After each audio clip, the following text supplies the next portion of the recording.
Everybody, this is Two Sons Podcast. Today we're talking about episodes 7 and 8 of Bad Batch Season 2. How you doing, Jay? I'm doing good, man. That was my favorite couple episodes of Bad Batch by far. Yeah. I'm very, very excited. But before we get started, I have a funny story for you. And it's not me just butchering the intro. You guys should have been in the room like 5 seconds ago because I just butchered the intro. I told him when I started with the volume, I was like super paranoid the first time because I went from, shouting out my original show name to shouting out Hoops Tonight. And like, it's nerve wracking when you're staring at the camera and you're like, don't say State of the Lakers. Don't say State of the Lakers. Don't say State of the Lakers. And then Jason, this a-hole, is like, all right, over, under, how many times you're going to mess this up? And I said one. I said one over. So I just got the bet, even though it was kind of a cheap bet. I didn't mean it as an insult. I just know because I've been there. I've been there, it's so man. Funny. And someday we'll release the original videos that we had when we were filming at my house.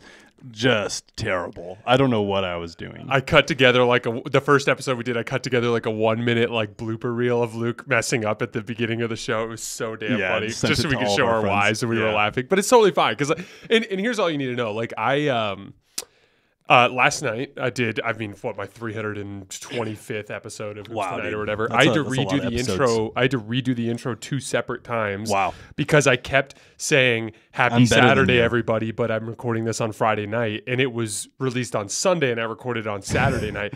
And like on the first one, I was like 4 minutes into the show, and I was like, I said the wrong day, and so I literally just had to X out and start again at the beginning. But I do have a funny story. So okay, hit me. I recorded with Chris Mannix for the trade deadline on Thursday. And when we're done, like Ryan, my producer, he goes like, hey, dude, we need to set up a Zoom meeting where we can kind of adjust your mic because your mic is like a little messed up. I'm like, okay. And so we get on the Zoom call and we spend like a solid 10 minutes and we just can't figure out what's going on.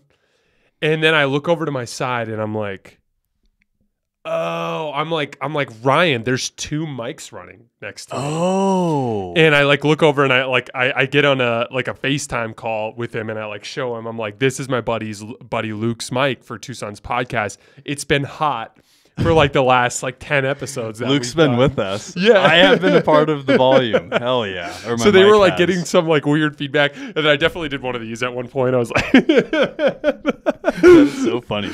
But so we got to sort it out. But I've got to remember to like actually disconnect or mute. You can actually mute it with just this little button over here. But like, it was definitely one of those things where I was like, I should have disclosed that like there's a piece of the equipment that's like right off camera that's like kind of close every single day when I'm doing the show.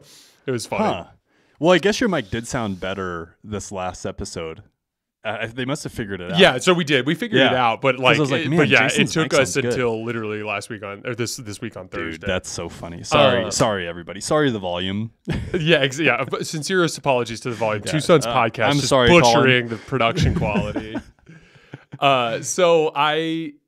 The reason why I say that this was an episode that I appreciate the most is it was kind of dark. Yeah. It kind of took on a little bit of like an Andor-esque kind of feel where there's like espionage vibes. Yeah, well, there's this feeling in Andor and kind of through both of these episodes where it's like you always feel like they're going to go around any corner and there's going to be like stormtroopers or ISB personnel or something like that. Right. Like it's kind of like the height of the strength of the Empire in terms of like the fear that they instilled in everyone. For sure.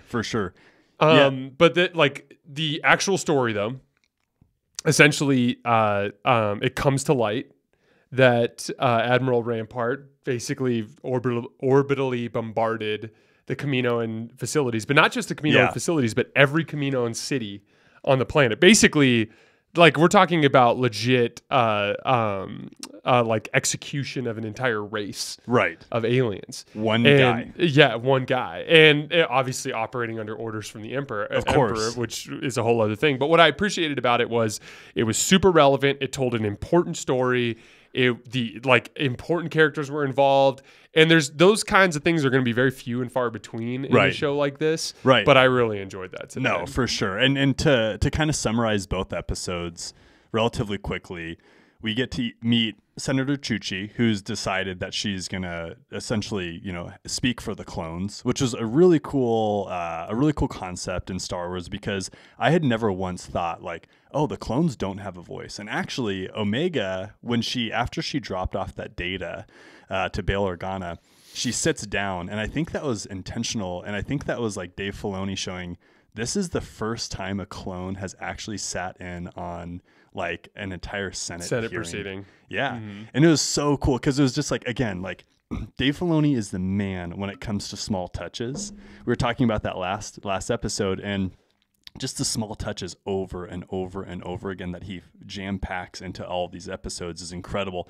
And dude, I totally agree. Like I keep saying these are my 2 favorite episodes, or this is my favorite episode. And I couldn't agree more. Like this is big picture Star Wars stuff. This is the stuff that you and I nerd out about. Yeah, absolutely. Senate hearings. Like, yeah. Like who wants to watch that in a cartoon? Jason and I do.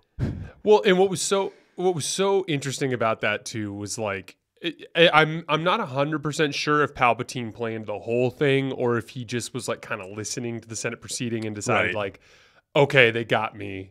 Now I need to play my plan B, which is let's just burn Rampart to the ground. Right. But like fundamentally what I love about it is it's the entire ideology of the Sith post Darth Bane, which is like everything we do is about subterfuge and basically like working in the shadows to make things happen, to manipulate situations. And Palpatine was the best at it. And, you know, one of the things that they went over in Plagueis, if you guys remember, is like each Sith Lord had specific areas of expertise. Like Darth Bane was very much a militaristic Sith Lord. He was literally a Sith soldier who got identified as Force sensitive, and then he just was like, I'm going to kill all the Sith to kind of take over all this. Just a tank of a man. Yeah, like a big behemoth of a man. Yep. Darth Plagueis was very much the finance guy. Yeah. He was involved in the banking clan, and he was heavily involved behind the scenes with moving money around for things that would help the Sith goal. Right. And then Palpatine, from the time he was a teenager, was a politician. Right. Yep. That was his area of expertise. And so it kind of actually makes sense that like the peak of the Sith existence in the galaxy was the finance guy leading into the politics guy, because those two were able to fulfill Darth Bane's mission, which is let's just subtly kind of swoop in and take everything out from underneath everybody. Exactly. And that plot was like literally genius. Like you catch them red-handed. Yeah. Like committing genocide. And you catch him red-handed, and Palpatine comes up and goes like, oh, that was so awful what that guy did. Right. But you know what this means? The clones followed his orders. Right. The clones followed his orders with that question. Therefore, we need stormtroopers. Yeah. Let's move forward. And then just like another thing that just like jam-packed into that episode is we literally got the pleasure of watching the birth of the Stormtrooper. Yeah. Which was so freaking dope. Mm-hmm. There's so many cool things. The other thing that I thought was really cool in these last episodes was episode 7, that like clone mercenary. Oh, the one who was basically the bounty hunter? Yeah, essentially a bounty hunter. Like that was just so sick. Like just like all of these episodes just have dope thing after dope thing after dope thing. So well, and that's a recurring theme in Star Wars too that you see with the Mandalorians and you see with the clones. But like when something happens that effectively puts these super unique individuals that are almost incapable of living a normal life into society, they have to find ways to exist. You know, so for instance, like Mandalore gets taken by the Empire. And so as a result, the leftover Mandalorians kind of spread out into the galaxy. And it's like, they're not going to go start a pizza shop. You know what I mean? Like they'd make one hell of a pizza. Yeah, they would absolutely. But like they go out into society, and it's like my specific set of skills is I am basically the Star Wars version of a Spartan. Right. And like I wear invincible armor, and I am incredibly highly trained in weapons, and so therefore bounty hunting or security or things along those lines, those are going to be the ways that I can contribute. Same thing with the clones. It's like, you know, they're rapidly aging. Mm-hmm. They're all of them are just like from birth bred to basically be like they're with their brothers. And like there's that scene where Senator Chuchi basically goes in and goes, I think it's at the end of the first episode. When they're at the bar? Yeah, when they're at the bar. And she's like, hey, like, what do you guys need? Tell me, and I will get it from from Admiral Rampart in the Senate. And like one of the clones steps up and is like, "What I need is to be fighting with my brothers." Right. Like that's what they want. Like, okay, we can make that happen. They're in wheelchairs, just powering around. Well, that's what she said. She's like, "Okay, but what about when you get old? What about when you're too old to fight?" But like the point is like it kind of reminds me of that, and that's what I thought of when I saw the bounty hunter clone. Is like that's the kind of shit that the clones would have to do. Right. Because they probably all have a ton of PTSD. They're all broken down because they're rapidly aging. Like they're like, I just, all I've known is fighting, and that's what I want to do. Yeah. No, we see the true evolution of the clone too. And it's kind of interesting because during that episode, they were sure to show us different clones at different evolutions, right? So like we saw some clones that still looked very much so fit, very much so battle ready. And then we saw a lot of older clones that had really long straggly beards and they started to look a little bit washed like you and I. And we're also seeing the evolution of the clone's brain as well. Like something is wrong with their inhibitor chips, I feel like. Yeah, like they have like an expiration date of some kind. It seems like they do, because more and more they're just, feeding the fact that it's just like the clones are starting to second guess every single thing that they've done for the Empire or for the Republic it was. And the clones are starting to be able to realize and discern the change in which they've witnessed from the Republic turning into the Empire. And then they're starting to realize like, oh, we're doing some nasty stuff. That moment when they're at the beginning of the first episode when the two clones are sitting at the bar, it's kind of portrayed as more or less an example of how like there's kind of pockets of clones that are effectively snapping. You know what I mean? By the way, Luke's talking about us being washed. Literally, he can't move his neck, and my left eyeball won't stop twitching. Or he literally we're in our early 30s and just completely falling apart at the seams. I don't know what to say, man. Like I don't want to complain because like I know there's older people than I in the world right now, but like thank God you're to my right because I literally can't look left. Like I cannot look to my left. The first 15 minutes of my workout today was stretching my neck. Just trying to get ready. Yeah, dude, we had a men's league game at the Sporting Chance Center today, and I showed up a little bit late just because I was getting some stuff done this morning, and I walk into the gym, and so I don't get much time to warm up, and so then we start playing, and like one of the first possessions of the game, I get like a run out, like fast break off of like a steal. And like I go to jump off my left leg and my knee doesn't buckle or anything. The muscle literally just doesn't fire. So like when I go to plant the leg, like it just plants and then like nothing happens. And I end up just like throwing the ball up off the bottom of the rim. And I run back down the floor and I'm like, definitely should have gotten here earlier and warmed up. Like that was a mistake. Dude, yeah, so we are aging with the clones. Yes, we have growth acceleration for sure. Jason and I this last week were also in Breckenridge with our wives and another couple whom we were very close with. And half of the time getting ready for skiing was like getting my knee ready and taping it up with KT tape. Like, so I'm like applying external ligaments to my knee. Artificial ligaments to the knee. Yeah, just so I can just like ride skis down a mountain. It's like, oh my gosh. Okay, so we didn't share the story on the pod, but there was a really funny moment. We're skiing at Snowball. This was our first ski trip of the year. And it's the second day of skiing. And it's like straight up blizzard conditions. Yeah. So there's like 15 inches of fresh powder. You can't see, like literally, I have this video of my phone that I took where we kind of come down on our first run. We come down on the catwalk to this like big open bowl. And which is the snowball. Yeah, literally the snowball. And I'm like taking a video and my wife's down there and Luke's down there and they're both like, yeah. And like literally you can barely see them through the blizzard and the wind blowing and everything. You kind of see little shadowy figures. So it's really tough conditions. Well, we're skiing down and it's like incredibly difficult because you can't see where the giant piles of powder are. No. You're just completely in the mix. And at one point, like it was exhausting, right? Like it was an incredible workout. Yeah. It was fun, but it was like incredibly exhausting skiing. So at one point, I'm kind of skiing down like about 15 feet from the edge of a run, and I'm like, I need a break. So I just like kind of veer off to the right to take a quick break, and Luke is right behind me, and we just slam into each other. I just slammed into Jason, and then Jason's just laying there in a mangled heap, and I'm kind of laughing because like I'm okay, and then Jason's just not okay. Like I kind of injured you a little bit. Well, one of my skis popped off, and it wasn't bad, but I kind of sort of tweaked my knee just a little bit. And like literally, I'm like sitting there. And it was weird. The ski that popped off was the one that my knee tweaked. But I'm like literally laying there. I'm like, yeah, I'm fine. I just need a second. and then that was Jason's last run. Well, I did one more after that. Okay, but like it was one of those things where like as soon as I tweaked my knee, I was like, I'm not gonna push it super hard today. And then like it was just really tough conditions. And then literally in Breckenridge, we also ski fresh powder. But it was like 4 inches. And it was like 4 or 5 inches. But it wasn't even just so that like it was a beautiful sunny day. It was incredible. So like it was fresh much powder, but you could see. And so and it was a Monday, so the mountain was way less crowded. And dude, we ate up that powder the entire day. We hit some black diamonds. Yes, right? we did. We skied off of the top of a 12,000-foot peak with no trees or anything. That was a lot of fun. Sick. That was a good Pretty day sick. skiing.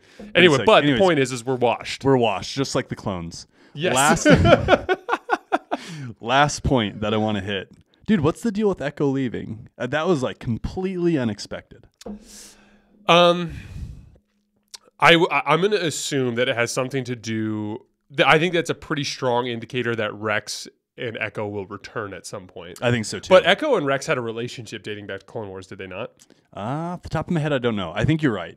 I want to go back and watch the episodes where Rex turns into where Echo turns into modern day Echo, like when he. Can you give the quick breakdown of how Echo ended up in that spot? Do you remember exactly? Vaguely, even if it's just a vague. He was essentially not kidnapped, but he was essentially like a prisoner of war, and they were using, if I remember right, his like knowledge, and they were essentially like he was like hooked up to a computer, like he was like an external hard drive, if I remember right, and they were trying to like harvest information from him. Essentially, he was literally a lifeless husk, essentially at one point. I remember that they found him in like kind of like a chamber, thing. and he had all those like nodes attached to his brain. Yeah, and I remember weird. That was one of those episodes where you're like, yeah, is this a kids show or is it not a kids show? You know what I mean? It's probably not a kids show. There was, I did think, and this is something that has been hinted at in a bunch of different Star Wars works, but like essentially at the beginning, Palpatine's plan was to try to control the Senate to the best of his ability, which honestly is extremely difficult to do. And he, because a lot of people are in the Senate for the right reasons. Yeah, exactly. Unlike the banking clan. Exactly. But on the flip side of that is like behind the scenes, he's going through with the Stardust project, right, with the intention of using that as a means with which to completely get rid of the Senate, right. So like that's his ultimate goal through power, right? Yes. We don't need the Senate. We've got Stardust, aka the Death Star. But because Palpatine understands politics, which is like his best skill, like he goes to these different groups, and there's 2 senators in this particular, and one of them is banking clan, and then there's one other one. But there's 2 senators in this video or in this episode that like specifically are clearly like pawns of Palpatine on that stage. For sure. And then even, and did you look up his name? I did. Guy? It's I wrote it down actually. Is it? It's Maz Ameda. Yeah. So Maz Ameda. It's funny because I've seen him in like Star Wars Legends several times. But basically, he's in the originals or the prequels. He was in the prequels. Yeah. He basically was. He was like Palpatine's right-hand man as it pertained to politics. He's the king's hand. Yeah, he was the king's hand in politics. And like a true homie for Palpatine. Like, I don't think Palpatine would just throw him away like he did with Rampart. Yes, and there was a little bit of a kind of a similar thing to House of the Dragon. Yeah. Where like you're used to the hand of the king sitting on the throne, and then suddenly the king shows up for this big moment. One of my favorite moments in House of the Dragon. By the way, I saw like a random clip on Twitter of like Daemon Targaryen opening. I thoroughly enjoyed season 1 of House of the Dragon, and I'm excited to get into. Yeah, I'm excited to get into which they're just now filming, which means like a year from now is when it'll come out.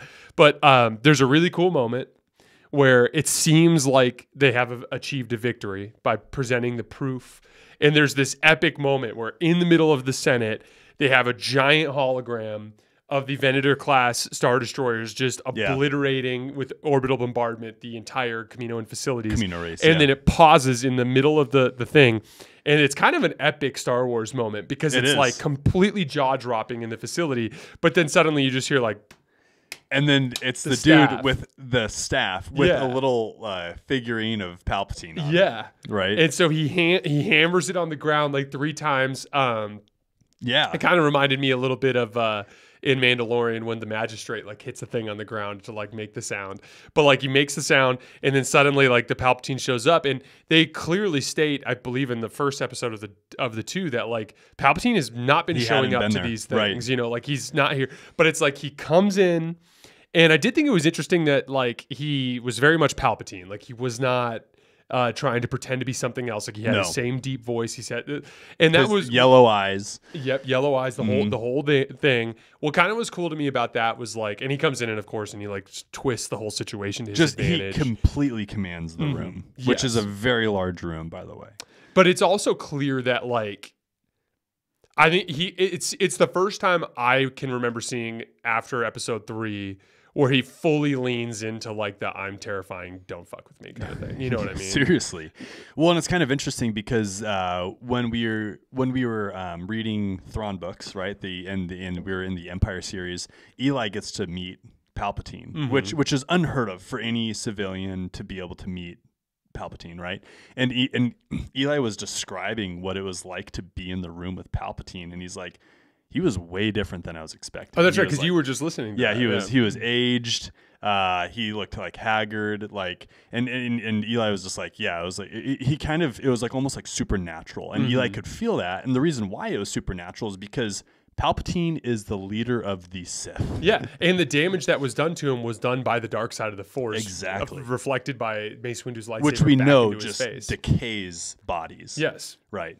Yeah, even it decays bodies even when you don't strike yourself with lightning. Exactly. You know? Exactly. Yeah, so that's so a huge thing with the Sith. and it was just so cool to see Palpatine in true form, and he was just like deviant and just manipulative and cunning, and he literally just spun everything around. And then the episode ends with everybody on that like flight deck or something. I don't know what it was, and they're like, "Well, that didn't go as expected." Yeah, they're like, "Oh, you got us again." Yeah, and then Echo's like, "I'm staying in Coruscant," and then the episode's over. Yeah. Well, like literally, there's a moment where Rex is like, "We thought we were one step ahead of Palpatine, and it turns out he's several steps ahead of us." You know, but that's what's so cool about like again, up until the sequel trilogy, Palpatine was such an interesting character. Yeah. And they just squeezed the orange one too many times.